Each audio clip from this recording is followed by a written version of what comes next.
So when will the traffic management system around the gas station, and when will that be put in?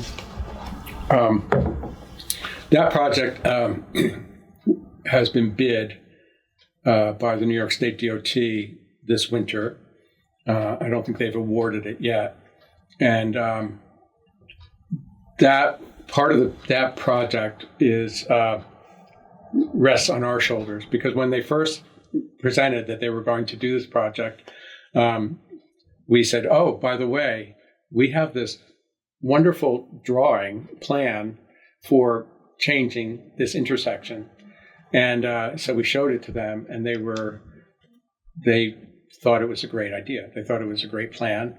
And so part of that is that we have to move a pump station that is underneath the Sanford Monument that sits in the middle of that intersection.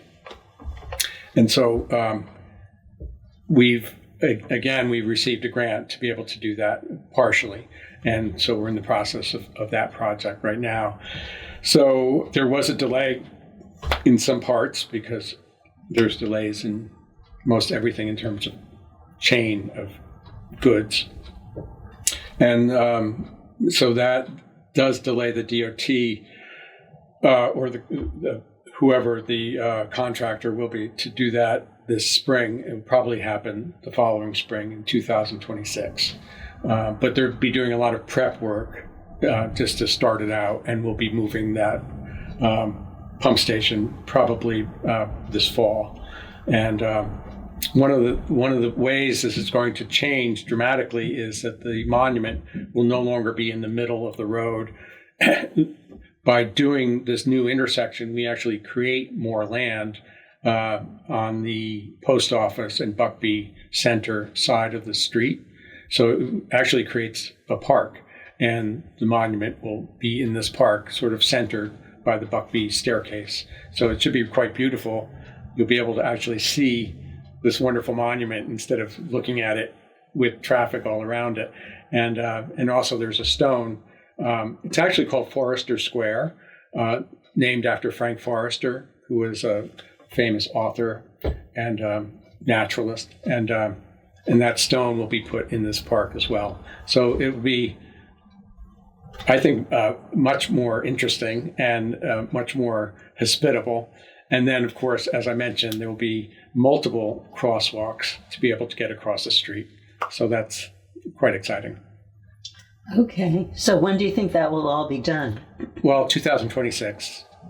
It will take some time. So hopefully by mid-year 2026. They'll do all the prep work. So I think that it will move quickly once it starts going. Okay.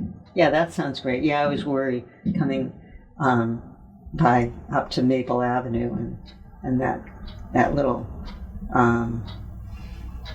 cross area. Yeah. Traffic area. It's confusing to people who don't know it. Yeah. The locals have got it down like a science, but it's definitely confusing. Okay. So anything in particular you want to accomplish before you leave? Well, I do hope we get the New York Forward grant, because it has a lot of projects within it that I think would be really wonderful for our community and really just take us to that next level. I mean, I think we're in really great shape. I mean, we are admired and looked at throughout the region as a progressive community who's done some pretty wonderful things. And we recently purchased the building right next to us, and I'm very pleased with that purchase, because what we were finding is post-COVID, we had so many visitors. Tourism spiked, and it continues to do so.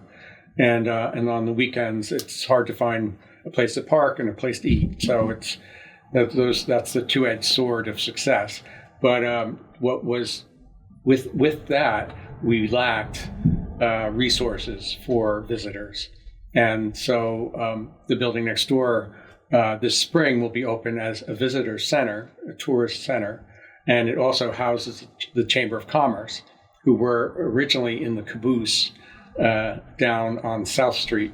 and which had no real bathroom facilities to speak of, and it was just not an adequate office for a large chamber of commerce. So they rent from us, and it's a great. Our Department of Public Works did all the renovations of the building, and it's beautiful. They did just an extraordinary job. It was in okay shape. It was a little rough around the edges, but we brought it to, I think, its more historic home, and that's really great. And one of the things written into this grant that we've applied for is to create public bathrooms, potentially in the back of this property. So that would be really great too. So as a visitor center, what will it offer? So it's a visitor center not just for the village, but for the entire town. So it will offer maps. It will offer suggestions of where people might want to go.